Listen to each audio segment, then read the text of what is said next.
ETF 스토어 오늘도 따끈따끈한 ETF로 여러분을 찾아뵙습니다. 삼성자산운용 ETF 컨설팅 본부 김도영 본부장님 나와 계십니다. 안녕하십니까? 네, 안녕하십니까? 네.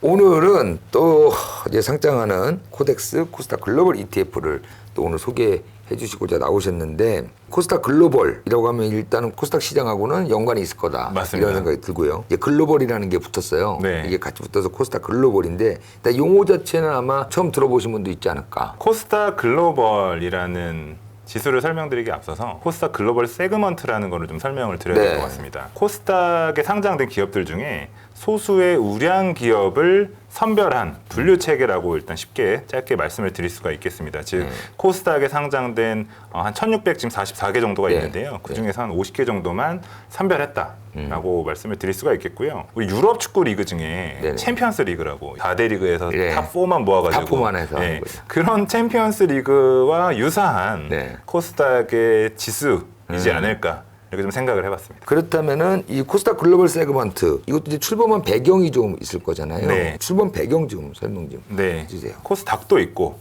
코스닥 150도 있고 굳이 이제 코스닥 글로벌이라는 거를 출범하게 된 배경에는 코스닥 시장에는 1,644개 에 달하는 종목들이 상장되어 있고요. 시가총액은 현재 한 425조 원 정도 됩니다. 반면에 코스피는 2,000조가 넘는데 상장된 기업 수는 953개. 코스닥 시장에는 너무 많은 기업들이 상대적으로 상장이 되어 있다 보니 우량 기업도 많겠지만 매출도 좋지 않고 기업 지배 구조도 좋지 않은 기업들도 포진되어 있다 보니 코스닥에 상장되어 있으면 그만큼 멀티플이라고 하는 밸류에이션이 좀 저평가되는 경향들이 계속 이어지고 있습니다. 그러다 보니까 자연스럽게 코스닥 시장에 투자하는 외국인이나 기관 투자자들의 비율도 사실 낮은 편이거든요. 올해 같은 경우에 제가 좀 조사를 해보니까 코스닥 시장에서 외국인 투자 비중은 13.2%인데요. 코스피가 한 25% 됩니다. 그럼 뭐 절반 수준에 불과하죠. 기관 투자자 비중은 코스닥 시장은 4.2%, 코스피가 21%거든요. 그러니까 뭐 한 5분의 1 수준에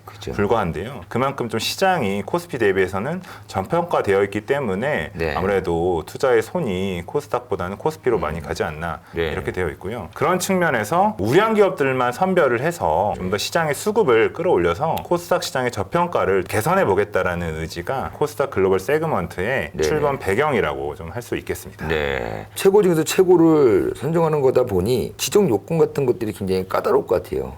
기준이라고 하죠. 어떤 요건들에 의해서 이 세그먼트 종목들은 편입이 되는 거예요? 맞습니다. 기본적으로는 우량 기업이기 때문에 첫 번째로는 시가총액을 기본 요건에 포함을 시켰는데요.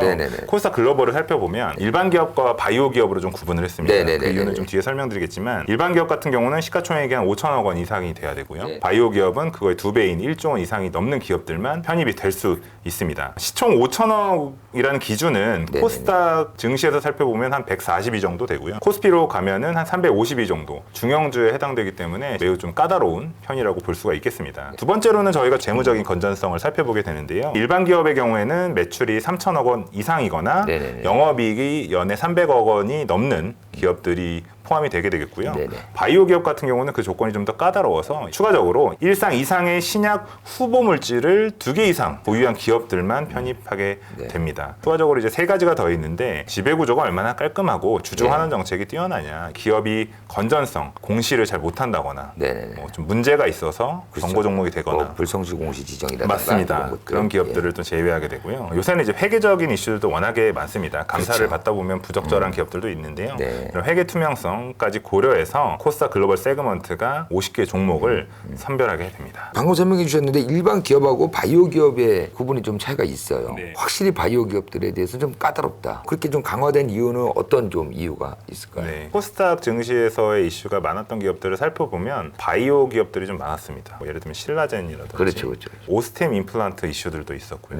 바이오 기업의 경우에는 좀 더 엄격한 요건을 적용을 해야 된다라는 게 한국거래소의 입장입니다. 임상 1상에서 3상 그리고 신약으로 개발되기까지 시간이 상당히 오래 됩니다. 평균 한 15년 이상이 걸린다고 하더라고요. 비용도 상당히 많이 들고 고급 인력들이 많이 투여되는 어려운 작업인데 네. 사실 실패 확률도 상당히 높죠. 그렇기 때문에 그거에 대해서 실패했을 경우에 기업의 주가라든지 네. 매출, 펀더멘탈이라고 하는 것들이 상당한 충격을 받게 되면 기업 자체가 상장을 유지하기도 어려운 지경에 그렇죠, 그렇죠. 이를 수도 있는데요. 그렇기 때문에 좀 까다로운 요건을 바이오 기업에 적용을 해서 임상 실험이 좀 실패를 하더라도 기업의 매출이 다른 쪽에서 잘 이루어지고 있으면 펀더멘탈의 훼손이 좀 덜한 기업들만 선별해서 좀 종목을 바이오 기업의 요건을 좀 더 강하게 타이트하게 가져갔다.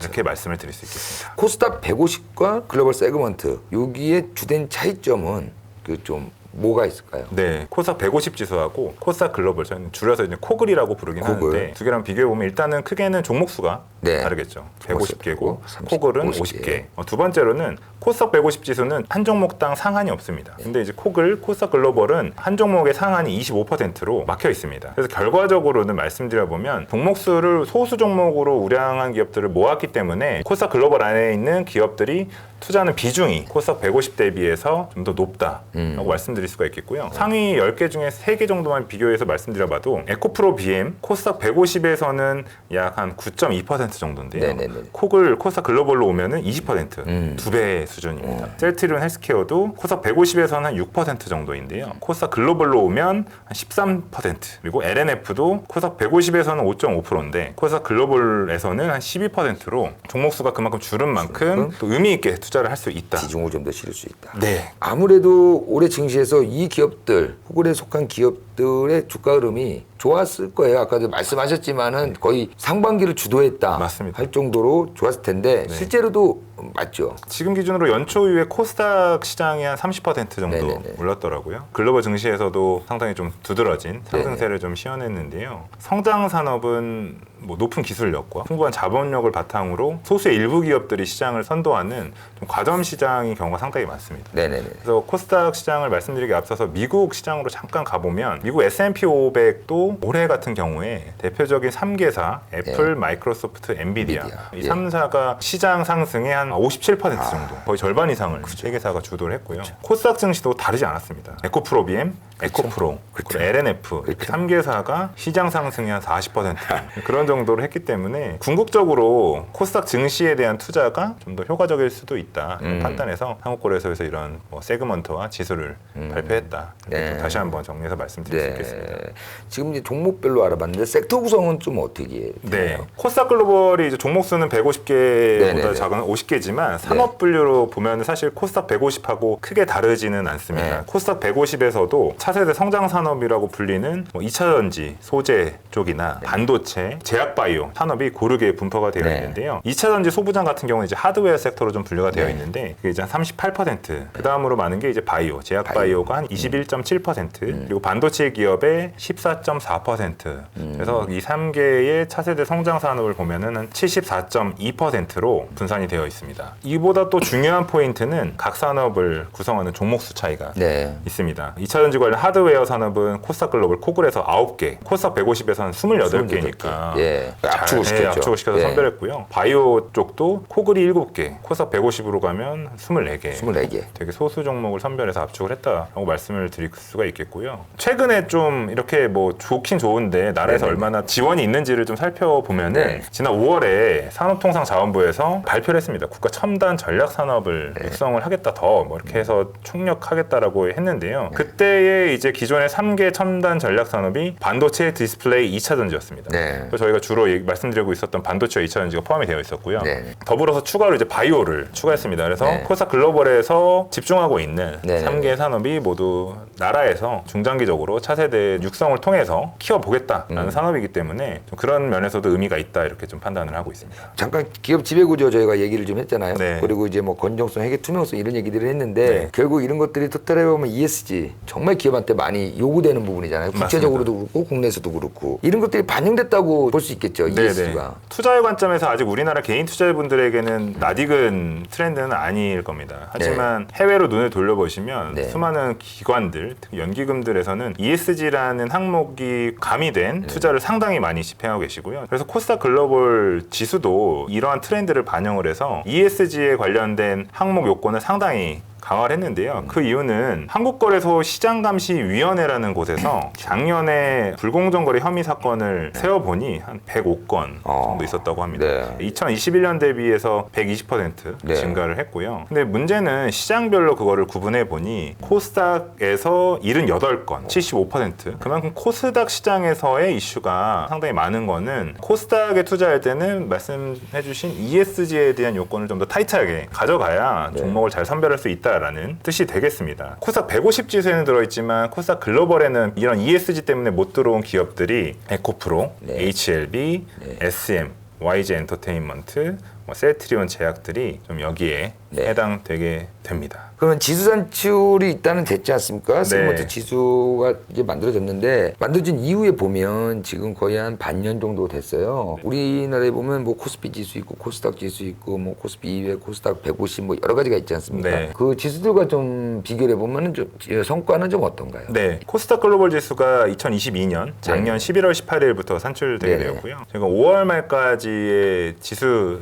간의 수익률을 살펴보면 코스닥 글로벌이 제일 좋았습니다. 28.5%를 기록을 했고요. 코스닥 150이 24.5%. 어떻게 보면 별 차이 없다고 느끼실 수 있겠지만 뭐 반년에 4%면 1년으로 뭐 환산을 해보면 뭐 지수니까요.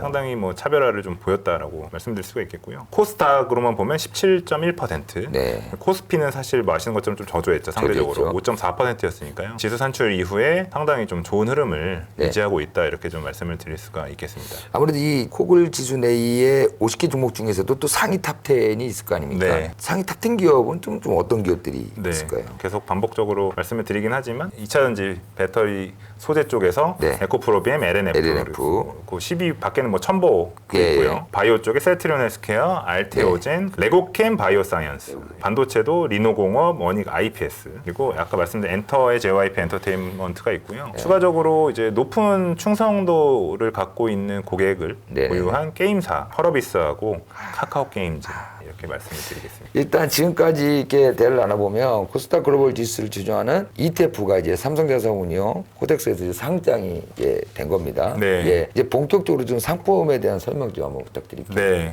종목명은 코스닥 글로벌 지수 이름을 그대로 활용을 해서요. 코덱스 코스닥 글로벌 ETF입니다. 6월 29일에 상장을 했고요. 그리고 총 보수는 연 0.09%. 요즘은 이제 ETF 분배금에 대한 관심도 많으시잖아요. 보통 국내 주식형 같은 경우에 대표 지수는 연에 한 번 정도 저희가 분배금을 드리고 있고요. 4월 말 기준으로 지급을 할 계획입니다. 첫 분배금은 이제 내년 4월 말 기준으로 하고요. 분배금 수준은 아마 코스닥 150 수준에서 결정되지 않을까 이렇게 생각이 됩니다. 그리고 이제 저희가 아무래도 삼성자산운용 코덱스는 국내 주식에 대한 강점을 갖고 있고 대표 지수를 잘 운용하는 그런 이미지, 그러니까 실제로 그렇게 또 잘 하고 있기 때문에 호가 환경이나 유동성 그런 측면을 거래하실 때 보시면은 충분히 좀 잘 코덱스의 코스닥 글로벌을 눈여겨 보시면서 선택을 해보실 수 있지 않을까 생각이 듭니다. 아무래도 제가 봤을 때는 딱히 어떤 투자 리스크는 크게 보지는 않습니다. 지수에 포함되는 종목의 어떤 차이일 것 같긴 하지만 모든 투자에는 또 리스크가 다른 법이니까 고지해 주신다면 어떤 게 있습니까? 네, 맞습니다. 저희가 생각하는 리스크라고 함은 사실 뭐 이 지수에 대한 리스크보다는 우리나라 증시가 갖고 있는 리스크라고 생각이 됩니다. 코스닥 같은 경우는 코스피보다 시가총액이 좀 작고 또 어떤 충격에 민감하게 예민하게 반응을 하는 지수이기 때문에 또 성장 산업이 많이 포진되어 있기 때문에요. 글로벌 매크로 환경에 좀 노출이 많이 되고 최근에 많이 관심 갖고 계시는 뭐 연준의 금리 방향성이라든지 미국의 경기 침체 이슈 또 중국이 또 얼마만큼 리오프닝을 할 수 있는지 없는지에 대한 등등의 중국의 경기도나 이슈 등이 또 많이 이제 연결이 되어 있는데요. 그런 측면에 코스피 대비해서는 상대적으로 민감도가 높다 이렇게 판단을 해주시면 좋을 것 같고요. 두 번째로는 50개 종목에 투자하기 때문에 상대적으로 소수 종목에 집중되어 있어서 개별 기업이 갖고 있는 리스크가 좀 더 집중적으로 노출은 될 수 있어서 그만큼 기대 수익률도 높지만 반영되어 있는 내재된 위험도가 코스닥 150이나 코스닥 대비해서는 상대적으로 좀 높다. 그래서 좀 더 위험을 높여서 기대 수익률을 높이는 지수라고 생각을 해주시면 될 것 같습니다. 그런 측면 말고는 사실 코스닥 글로벌이 앞에 말씀드렸던 한 5가지의 타이트한 요건들을 반영했기 때문에 종목 선별에는